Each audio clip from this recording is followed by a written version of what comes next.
Hi guys, it's Kirsty. Today's video is going to be focused around talking about relationship OCD when it comes to friendship. So there's a lot of information on this channel about relationship OCD, but particularly when it comes to romantic relationships.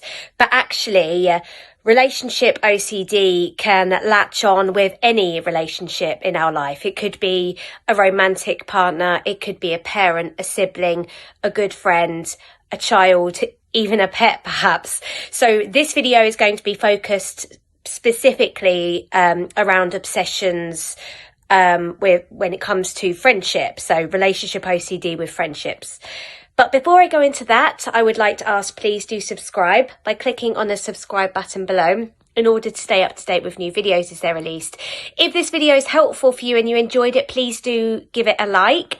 And as I've said in other videos, please also do comment below if there's other videos that you'd like us to do, and we'll have a look and see what we can do to help. So, I wanted to do this video, as I said, because there's more information around ROCD when it comes to romantic relationships. And sometimes we could probably find ourselves thinking that we're the only person who might have, obsessions latch on to people outside of our romantic relationships. So I wanted to make it very clear that in whatever relationship you might be experiencing kind of relationship OCD kind of thoughts or compulsions or whatever, you're not alone. Your OCD isn't extra hard to treat because of that. So firstly, I want to talk about how this might look. So some of the obsessions and compulsions that we may find ourselves kind of in the loop of caught up in when we're experiencing relationship OCD surrounding friendships. So you might find yourself checking friends' social media posts to check sort of the frequency, the presence, maybe to check that they're okay. Or maybe if you're posting something on social media, are you checking to see if certain friends have liked, are you kind of overthinking why they might not have commented or liked certain things? Or are you having repetitive thoughts about why they're taking so long to respond to a text message or a WhatsApp message or an instant message or DM or all the different kind of messages now? Are you having kind of obsessions, that they're not talking to you for some reason, you've offended them for some reason, and are you, as a compulsion, then going in and checking and rechecking? So I've done a video on how we can find ourselves forming compulsions when it comes to social media. So there's lots of ways of social media you could find yourself performing compulsions when it comes to obsessions surrounding friendship, particularly if you're kind of afraid that somebody isn't speaking to you for some reason or something like that. And as I said, with checking messages as well. Another way that you might find yourself doing compulsions if you're having kind of obsessions around the nature of friendships or something, or if you're afraid that you've offended your friend, or you're afraid that your friend doesn't want to be friends with you anymore, isn't talking to you, it would simply be that asking for reassurance. As we've talked about this in various videos on this channel about relationship OCD surrounding our romantic relationships, and asking partners for reassurance is a very common compulsion, and the same can be applied for any other relationship. So asking for reassurance, is everything okay between us? Are you being a bit off with me? The other day, did I say something that bothered you? You didn't reply to my message. Is everything okay?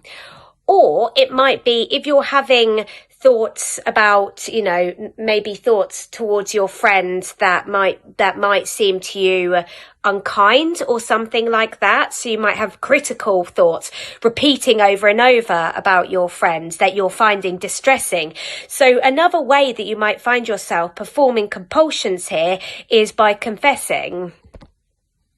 So by this I mean confessing the thoughts to rid yourself of the guilt to your friends, and it's another way of getting reassurance as well. And it's the same as we've talked about in other videos about romantic relationships, confessing thoughts to rid yourself of the guilt and the discomfort that you might be feeling about the nature of these thoughts. So these examples of compulsions that I've been given are not the only ones that you might be doing when you're experiencing kind of obsessions surrounding friendships. There's also a group of other compulsions that take place just in our minds. So the mental compulsions, which I'll talk about in a minute. So the outward compulsions that I've just talked about in regards to actually asking for reassurance, confessing, checking, etc. They're not the only outward compulsions you might be doing. These are just some examples. So you might be experiencing obsessions surrounding your friendship in different ways. So I've mentioned, maybe you're having obsessions around have you upset your friend? Are they not talking to you? Maybe they don't want to be your friend anymore.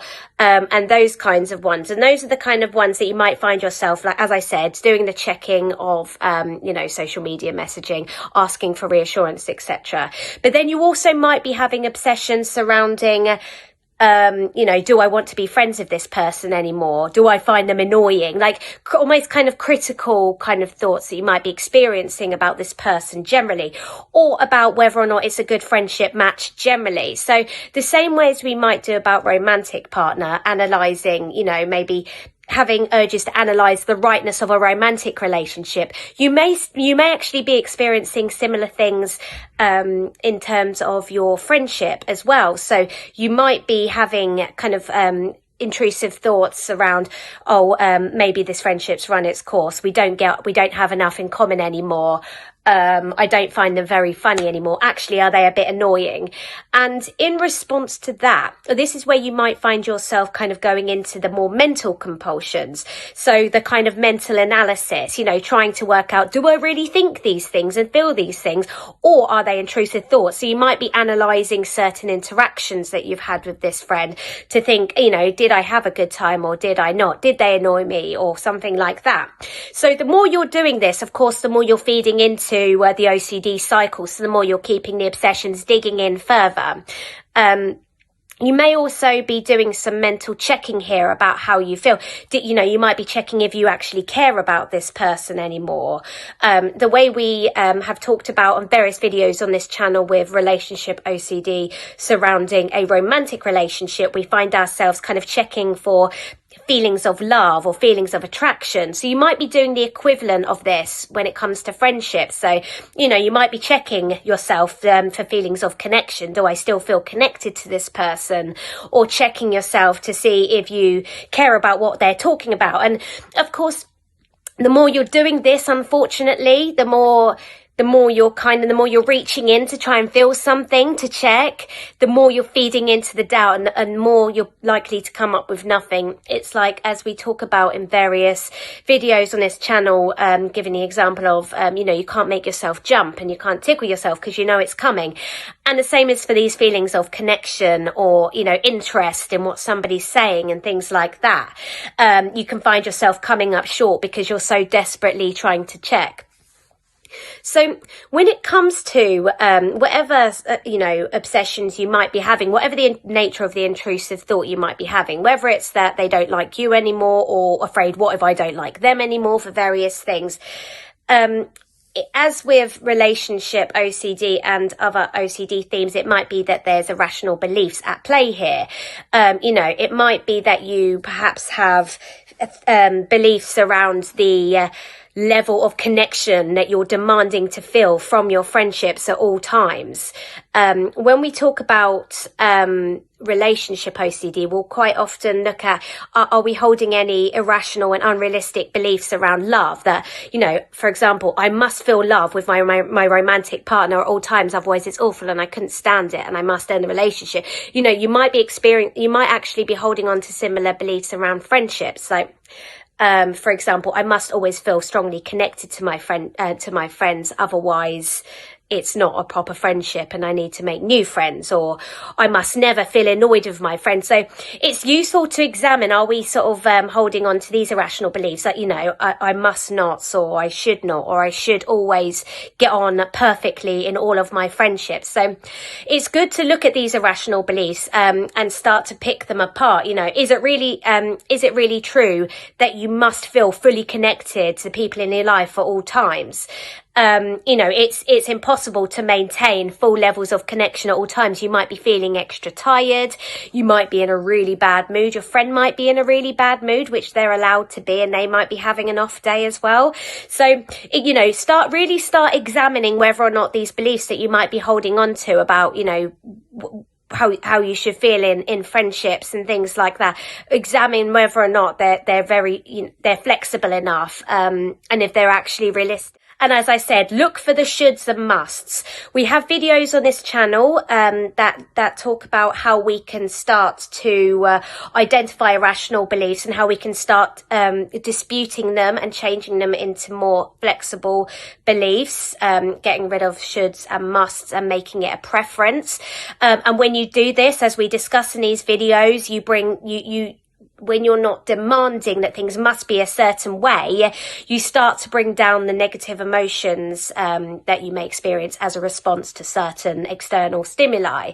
So you get a bit more where you might have reacted to something with anxiety before, you might react with concern. And when you can change this to concern over anxiety, you can slow down the anxious thinking process and gain a bit more mental control over mental ruminations and things. So, and it helps to kind of lift some of the cognitive distortions that you may be kind of experiencing, which make things, you know, they can make things seem one way or another. So black and white thinking, or they can make things seem like a lot worse than they actually are. So catastrophizing and things like that. So it's really useful to look at these beliefs. Also, there is a very big dose of tolerating uncertainty and discomfort required here, as with all themes. So you know, on occasion, you know, looking at, for example, if you're worrying, if you're terrified that you might have upset your friend and things, and, you know, maybe there's an element of here that you're, you know, frightened of losing the friendship. And it's good to, you know, while you don't want to lose the friendship, you don't want to be absolutely terrified of losing the friendship. So it's good to identify the irrational beliefs here that might be fueling a fear of losing the friendship. You can watch some of the ROCD videos on this channel to learn more about, you know, fear of losing relationships, because the kind of principles that we would apply to bringing down fear of losing a romantic relationship can be also applied to the fear of losing a friendship relationship as well. So also, in order to accept the uncertainty, it helps to bring these fear levels down as well, so you don't feel so as I said, so you gain more mental control over what's going on in your mind. So then you gain more control over the mental rumination and mental checking. So I hope this video has been helpful with talking about ROCD that you might be experiencing over your with your friendships. It's not a very as with ROCD, with any relationship, it can feel very isolating. It can make you feel like you're weird, like, why can't I just be be normal? It's not normal to think about this that much or anything like that. So I wanted this video to offer some not reassurance, obviously, because that wouldn't be helpful to you, but some comfort to let you know that you're not alone, you're not weird, that to experience this. It's just another manifestation of OCD coming through in something that's important to you in your life, as it does. And, you know, it can move around, as we discuss in other videos in this channel, to various anything to get your attention, basically. And if it's a particularly important friendship in your life, then it's got use that to get your attention. And also if it's making you feel weird because you're having thoughts about this particular person, that constant thoughts, and you desperately want rid of them because it's making you feel weird, that you shouldn't be having those thoughts, that's another reason why it would have latched on as well, because you're saying, I shouldn't be having this about this person because that's weird, and then various things that you think that it might be saying about you. But just to offer comfort, our OCD can latch on to absolutely anything and anyone, as long as it gets your attention for one reason or another. So as I said, I hope this has been a useful video for you, and if it has been, please do click on the like button. But do take care, and thank you for watching. Bye.